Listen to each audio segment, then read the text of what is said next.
আমি মশির মন্টি, ধনী মস্তিষ্ক চ্যানেলে আপনাদের সবাইকে জানাচ্ছি স্বাগতম। একজন উদ্যোক্তা শুধুমাত্র নিজের জীবনের পরিবর্তন আনেন না, দেশের অর্থনীতিতে বিশাল অবদান রাখেন, সাথে সাথে অনেক কর্মসংস্থান তৈরি করেন। কিভাবে একজন উদ্যোক্তা শূন্য থেকে সফলতা পেলেন, তার সামনে আসা বাধাগুলোকে পেরিয়ে মাথা উঁচু করে দাঁড়ালেন, সফলতার উদাহরণ হলেন, সে গল্প আজ আমরা তুলে ধরবো ব্যবসায়ী হয়ে ওঠার গল্প প্রোগ্রামে। আমাদের আজকের অতিথি প্রকৌশলী মোহাম্মদ আব্দুল আওয়াল স্যার। তার প্রতিষ্ঠিত দ্য স্ট্রাকচারাল ইঞ্জিনিয়ার্স লিমিটেড দেশের আর্থসামাজিক উন্নয়নে গুরুত্বপূর্ণ ভূমিকা রেখে চলেছে। বাংলাদেশের আবাসন ব্যবসার জগতের দিকে যারা খোঁজ খবর রাখেন, তাদের মধ্যে এমন কেউ নেই যারা তার প্রতিষ্ঠান এসিএল এর নাম শোনেননি। আর যারা সাধারণ জনগণ আছেন, আমি বিশ্বাস করি আপনারা এসিএল এর নির্মিত অনেক স্থাপনা ঢাকা, কুমিল্লা, চট্টগ্রাম এবং খুলনা শহরে দেখেছেন। গত 40 বছরে বাংলাদেশে এসিএল 300 এর অধিক নির্মাণ কাজ সম্পন্ন করেছেন। নাম্বারটা কিন্তু ছোট না, এবং দুটো দিক থেকে যদি তাকান তাহলে দুটো নাম্বারই অনেক বড়। 40 বছর ধরে আছেন তারা, বিভিন্নভাবে যুক্ত আছেন আবাসন ব্যবসার দিকে, এবং 300 এর অধিক নির্মাণ কাজ। আজ আমরা সরাসরি প্রকৌশলী মোহাম্মদ আব্দুল আওয়াল স্যারের মুখ থেকে শুনবো তার ব্যবসায়ী হয়ে ওঠার গল্প। আমরা একটু আপনার শৈশব, বাল্যকাল, আপনার শিক্ষা জীবন, এই পুরোটা ব্যাপার একটু জানতে চাচ্ছিলাম একটু ছোট করে। তারপর আমরা সরাসরি হচ্ছে আপনার চাকরি জীবন, ব্যবসা, যেটা হচ্ছে আমাদের মূল উদ্দেশ্য, যেটা নেক্সট জেনারেশনকে অনেক হেল্প করবে, তাদেরকে আসলে ইন্সপায়ার করতে। আপনি জানেন যে আমরা শুরুতে আপনাকে বলেছিলাম যে আপনি যদি একটু সময় করে দেন আমাদেরকে নেক্সট জেনারেশনের জন্য, যারা আসলে আপনাদের মতো যারা জীবিত আছেন, সাকসেসফুল আছেন, তাদের লাইফটা থেকে যেন তারা বুঝতে পারে এই মুহূর্তে কি করণীয় আছে। তো আপনারা কিভাবে শুরুটা করলেন, কিভাবে গ্রো হলো, এই পুরোটা ব্যাপারটাই আসলে আমরা তুলে ধরবো। কিন্তু যদি ছোট করে আপনার সংসার জীবনটা বলতেন, যেটা বাল্যকালের যে সংসার জীবনটা ছিল, বাবা মা ছিল, ভাই বোন ছিল, আত্মীয় স্বজন ছিল, গ্রামের যে জীবনটা একটু যদি ছোট করে আমাদের সাথে একটু শেয়ার করতেন। অনেক ধন্যবাদ। শৈশব থেকে আমি শুরু করি। ইনফ্যাক্ট আমার বয়স যখন ইভেন 5 বছর হয়নি, তখন আমরা 2 ভাই 7 বোনকে রেখে মা মারা যান।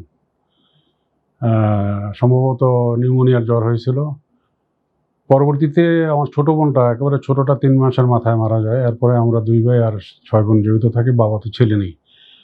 বাবার কথা যখন এসেই গেল, বাবা খুব সাধারণ মানুষ ছিলেন, কৃষির উপর নির্ভরশীল ছিলেন, লেখাপড়া ক্লাস 6 পর্যন্ত করেছেন, কিন্তু হাতের লেখা অন্যান্য বিষয় অত্যন্ত সুন্দর ছিল। একটা বিষয় আমাকে বলতেই হয়, সেটা হলো যে সবার বাবাই সবার কাছে আদর্শ। আমার বাবাও তাই ছিলেন। কম কথা বলতেন, কোনো ঝগড়া বিবাদে যেতেন না, কোনো সাথে পাশে যেতেন না। আমাদের গ্রামে কোনো তখন প্রাইমারি স্কুল ছিল না। বাড়ির উপর একটা মক্তব ছিল, একজন শিক্ষক ছিলেন, উনি আর্মি রিটায়ার অফিসার ছিলেন। উনি একাই আমাদেরকে পড়াতেন। তখন তো আমরা সারা গ্রামে হয়তো 30-40 জন ছিলাম কিনা আমার সন্দেহ আছে। তো একই ঘরের মধ্যে চারিদিকে দেওয়ালের পাশে, বা টিনের বেড়া যদি বলি, টিনের বেড়াই ছিল, পাশে বেঞ্চি পাতা ছিল। সে বেঞ্চিও সম্ভবত কাঠের ছিল না, বাঁশ দিয়ে তৈরি করা ছিল। আমরা ওখানে বসতাম পাশাপাশি, ক্লাস 1, 2, 3, 4, 5। তো ক্লাস 4 পর্যন্ত এইভাবেই কেটে গেছে। একজন শিক্ষকই সম্পূর্ণটা কভার করতেন। হ্যাঁ, মক্তব মানেই তাই ছিল। আচ্ছা, মক্তব মানেই তাই ছিল। মানে মূল মক্তব মানে আসলে এটা বিদ্যালয়। আচ্ছা, এটা আরবি শব্দ। আচ্ছা। হ্যাঁ, আমার বাবার ইচ্ছে ছিল যে আমাকে তারপরে হেফজ করার জন্য, কোরআনে হাফেজ বানাবেন, সেই উদ্দেশ্যে আমাকে এক জায়গা ছিল সেখানে পাঠাবেন। কিন্তু আমার দুলাভাই অনেকটা রিকোয়েস্ট করে বা জোর করে হলে ওনার বাড়িতে নিয়ে গেলেন। ওনাদের বাড়ির উপরেই প্রাইমারি স্কুল ছিল, সরকারি প্রাইমারি স্কুল, যে অন্তত অ্যাটলিস্ট প্রাইমারিটা ও শেষ করুক। তো বাবা ভাবলেন যে ঠিক আছে, একটা বছরই তো না, কি হবে। তা আমি যে ওখানে চলে গেলাম, এরপরে আর আসলে সেটা হয়ে ওঠেনি। তারপরে আমি দাউদকান্দি স্কুলে ভর্তি হলাম, ক্লাস 6 শেষ করে ক্লাস 7-এ উঠলাম। তখন বাবার মনে হলো আচ্ছা ঠিক আছে, হেফজ না করুক, অন্তত মাদ্রাসা তো পড়ানো যায়। তা আমাকে একবার গোলটপি টাপি পড়ায় নিয়ে গেলেন মাদ্রাসায়। গরিপুর পরে একটা রায়পুর নামে জায়গা আছে, ওর পাশে একটা গ্রাম আছে, সেখানে শশীনা পীর সাহেবের এক মানে খলিফাই ছিলেন, ওনার বাড়ির উপরে মাদ্রাসা ছিল। আমিও খুব খুশি মনেই গেলাম। কারণ হলো যে বাড়ির প্রতি অসম্ভব রকম একটা টান আমার ছিল, যেটা এখনো আছে। তখন আমার বড় ভাই বুয়েটে ইঞ্জিনিয়ারিং পড়ছিলেন, সেকেন্ড ইয়ারে। তো এরকম একটা সিদ্ধান্ত বাবা নিতে যাচ্ছেন, স্বাভাবিকভাবেই বড় ভাইয়ের সাথে একটু পরামর্শ করতেই হয়। সেই করার জন্যই আসলে উনি ঢাকায় আসেন, এসে ওনার সাথে হলে রুমে বসে কথা বলছিলেন। তো বড় ভাইয়ের একটা বিশেষ গুণ ছিল, বাবার কথার উপরে কোনো কথা বলতেন না। কোনোদিনই বাবার কোনো সিদ্ধান্ত কিছু ব্যাপারে উনি দ্বিমত করতেন না, বাবা যেটা ভালো মনে করেন। কিন্তু বাদ সাধলেন ওনার রুমমেট, এমদাদ ভাই যিনি এখনো জীবিত আছেন, উনি পরের দিন ক্লাস মিস দিয়ে বাবার সাথে কথা বলবেন এই বিষয়ে, যে এরকম একটা চিন্তা কেন আমরা বাবা করছিলেন আর কি। তো যাই হোক না কেন, শেষ পর্যন্ত উনি সক্ষম হয়েছিলেন বাবাকে বুঝাইতে, যে না এটা ঠিক হবে না, এক ছেলে ইঞ্জিনিয়ার হবে, অনেক কিছু হবে, আরেক ছেলে শেষ পর্যন্ত যদি মাদ্রাসায় তো পড়লে নাও পড়তে পারে, ভালো না লাগলে চলে আসতে পারে বাড়িতে, তো লেখাপড়া কিছু হলো না, শেষ পর্যন্ত দুই ছেলে জীবন দুই দিকে চলে যাবে। তো বাবা খুব যুক্তিবাদী মানুষ ছিলেন, কোনো যুক্তিকে অস্বীকার করতেন না, যে কারণে সেটা আর হয়নি। স্কুল জীবনের কথা যদি বলি, আসলে আমি কখনই রেগুলার ছিলাম না, সবসময় ক্যাজুয়াল ছিলাম। মা ছিল না, তো আসলে বাউন্ডারিই ছিলাম আর কি, বলতে গেলে লেখাপড়া খুব বেশি এটা করতাম না।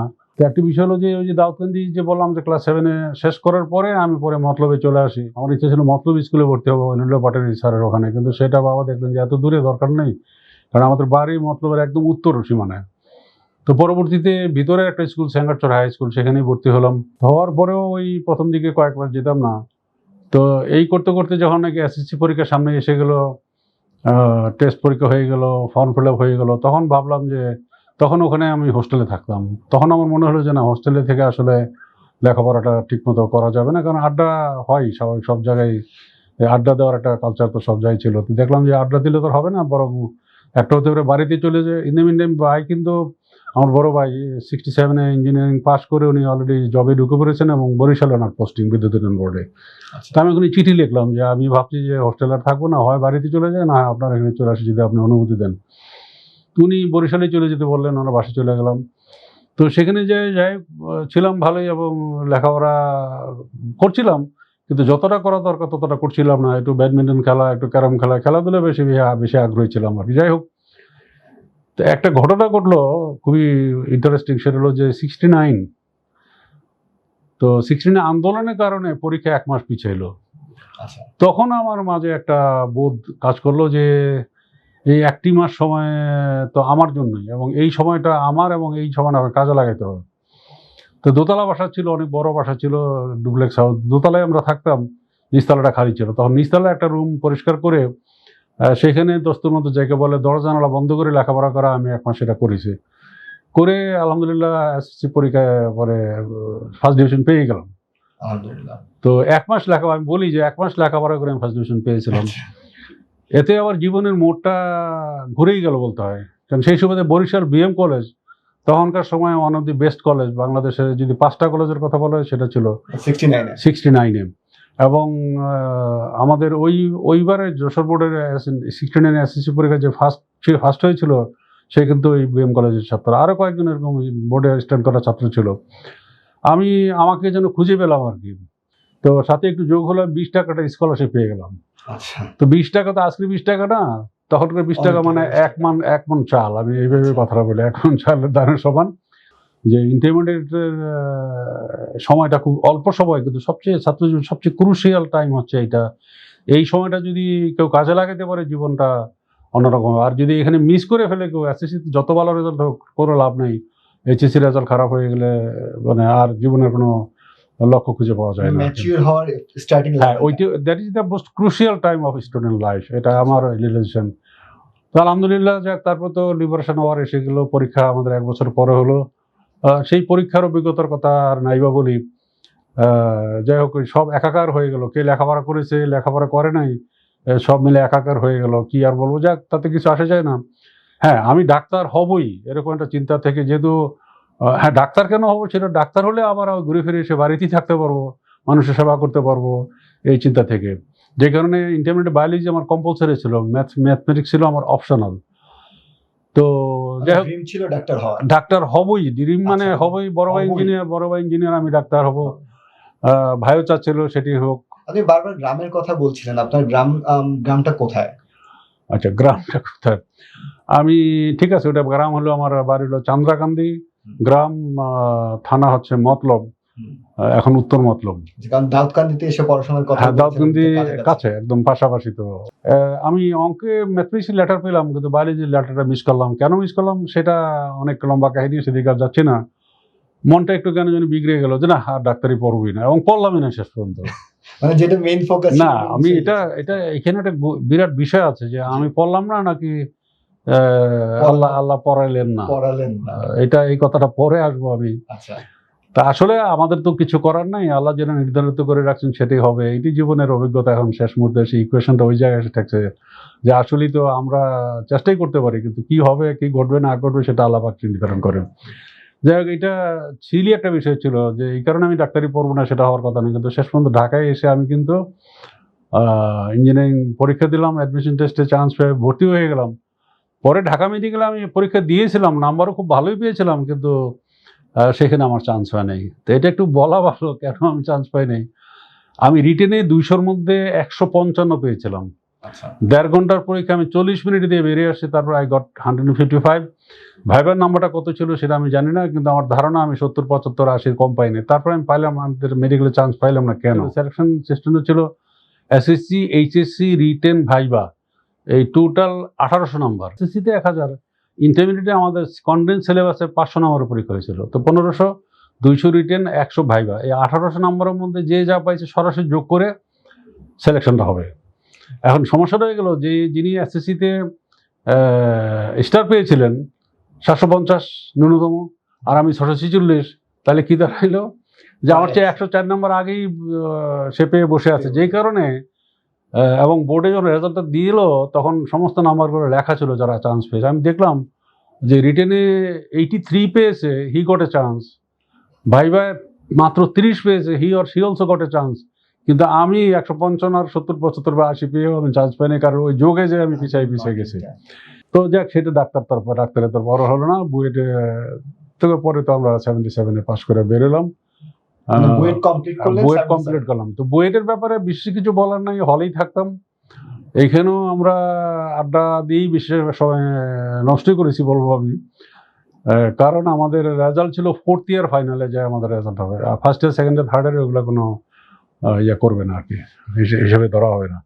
যে কারণে আমরা খুব ক্যাজুয়াল ছিলাম। তো এনিওয়ে, সেটাও বড় কথা নয়। তারপরে যেটুকু পড়াশোনা করেছিলাম সেটুকুতে ফার্স্ট ক্লাস পাবো না এটা স্বপ্নে কল্পনা করিনি, কিন্তু শেষ পর্যন্ত সেটাও মিস হয়ে গেল। সবচেয়ে প্রিয় সাবজেক্ট আমার স্ট্রাকচার অ্যানালাইসিস, যেটা যার শিক্ষক ছিলেন শ্রদ্ধা ডক্টর জামিলুর স্যার স্বয়ং, সাথে সোহরাবুদ্দিন স্যার। আমি অন্যান্য বিষয়ে যাই সময় দিতে না দিতে, পড়াশোনা করতাম বা না করতাম, ক্লাসও মিস করতাম, কিন্তু স্ট্রাকচারের ক্লাস আমি কখনো মিস করিনি। আর সেই স্ট্রাকচার পরীক্ষাটি আমার খারাপ হয়ে গেল, যে কারণে আমার ফার্স্ট ক্লাসটা মিস হয়ে গেল। কারণ স্ট্রাকচার বাদ দিলেও কিন্তু আমার ফার্স্ট ক্লাস মার্ক থাকে, স্ট্রাকচারে যোগ করলে আমি ফার্স্ট ক্লাস মিস করেছি। 38 শর্ট ছিল ওভারঅল, আমি স্ট্রাকচারে শর্ট ছিল 40। গ্রাম থেকে বুয়েটের যে জার্নিটা, এই জার্নির মধ্যে কি আপনার বড় ভাই একটা উল্লেখযোগ্য পয়েন্ট? কারণ উনি বুয়েটে ছিলেন দেখে কি আপনি? আচ্ছা, এইটা একটা ভালো কথাই আসছে। আসলে একটা দেশি ভাষায় কথা আছে, সামনের লাঙ্গল যেদিকে যায় পিছনেটা ওইদিকে যায়। দেশি ভাষা লাঙ্গলটা গেল কিভাবে? রাইট। এখন এইটা একটা বড় বিষয় আছে, ভাই কি করে বুয়েটে ঢুকলেন? যে রাইট, কারণ সে গ্রাম থেকে উনি বুয়েটে চলে আসলে এখানে আল্লাহ শুকর করে শেষ করতে পারবো না। ভাই তো মারা গেলেন 2012-তে, তার আগে একটি কথা বলতেন যে আল্লাহ শুকর কি করে করব, কিভাবে করব। বাবা বুঝতে পেরেছিলেন যে যেই জায়গা জমি আছে এই জায়গা জমি দিয়ে তো আমার সংসারই চলছে না। তো আমার পরে ওরা দুই ভাইয়ের মধ্যে যখন ভাগ হয়ে যাবে, ওরা তো এই জায়গা জমিতে কিছু করতে পারবে না। তো জায়গা জমি দিয়ে কি হবে? লেখাপড়াই একমাত্র পথ যেটার মাধ্যমে কিছু একটা করা সম্ভব। ভাই যখন এসএসসি পাস করেন ম্যাট্রিক 60-তে, বাবা সোজা ভাইকে নিয়ে বিভিন্ন ভিক্টোরিয়া কলেজে ভর্তি করা দিয়ে আসছেন। কোথায় থাকবেন, কি করবেন না করেন, এগুলো না ভেবে, চিন্তা না করে একটা কিছু আলাদা ব্যবস্থা করবেন। একটা লজিং পেয়ে গেলেন, খুব ভালো একটা লজিং পেয়ে গেলেন, খুব ভালো একটা ভদ্র ফ্যামিলিতে, যে কারণে আর বাবাকে আর বেশি একটা কষ্ট করতে হয়নি। যাই হোক, পরীক্ষার ফিসটি যেগুলো যাই হোক যেমন করে যোগাযোগ করেছেন বা বেতনাদি, কিন্তু খাওয়া পড়ার জন্য, থাকার জন্য কিছু করতে হয়নি। তো ভাই তো ইন্টারমিডিয়েট পাস করলেন, পাস করার পরে বুয়েটে পরীক্ষা দিলেন ওবটে, কিন্তু প্রথমবার যে কোনো কারণেই একটা হি ওয়াজ লেট অ্যাকচুয়ালি। আমার যেটা বাসা থেকে তেজকুনিপাড়া থেকে যাচ্ছিলেন, ওই তখন তো ট্রেন ছিল ঢাকা শহর ভিতর দিয়ে যে ফুলবাড়ি দিকে দিকে আর কি। তো যাই হোক, ওখানে জ্যাম ট্যাম বা কোথায় রেল ক্রসিং আটকে যায়, হি ওয়াজ লেট। ওই বছর উনি চান্স পেলেন না। পরে ঢাকা ইউনিভার্সিটি ফিজিক্সে ভর্তি হলেন। তার পরের বছর আবার পরীক্ষাতে উনি চান্স পেয়ে গেলেন, আবার ট্রাই করে দ্বিতীয়বার চান্স পেয়ে গেলেন এবং ভর্তি হয়ে গেলেন। বাবা 60s এর দিকে যে ভিশনটা দেখেছিলেন পড়াশোনা করানোর জন্য, আসলে যে ছেলেদেরকে পড়াশোনা করানো বিশাল একটা ব্যাপার ছিল 60s। আমার তো মনে হয় যে তখন এডুকেশন না, একদমই না। ইভেন 8 পাস মানে তো মানে অনেক কিছু, তো সেইখানে বলছেন না যে তখন এসএসসি পাস করে মেট্রিক পাসই তো অনেক বড় কিছু, অনেক যাক, কিছু। কিন্তু তারপরে কথা হলো যে তখন নিজে কষ্ট করেছেন, কিন্তু ওই লেখাপড়ার যে লক্ষ্যটা, যে না ছেলেকে লেখাপড়া করাতে হবে, তো বড় ভাই পাস করার পরে তো আর আমাদের জন্য আর কোনো সমস্যা নেই। বাদ বাকি আমার লেখাপড়া, আমার ছোট বোনদের লেখাপড়া, যাবতীয় সমস্ত দায়িত্ব আমার বড় ভাই দায়ভারটা উনি নিয়ে উনি নিয়ে নিয়েছেন। অনেক সহজ হয়ে গেছে আর কি। তো এই ভিশনটা খুব গুরুত্বপূর্ণ, যেটা আমি সবসময় বলি। গতকালকে যে বাড়িতে গেছিলাম সেখানেও কথাটা বলেছি, লেখাপড়া ছাড়া কোনো বিকল্প নাই।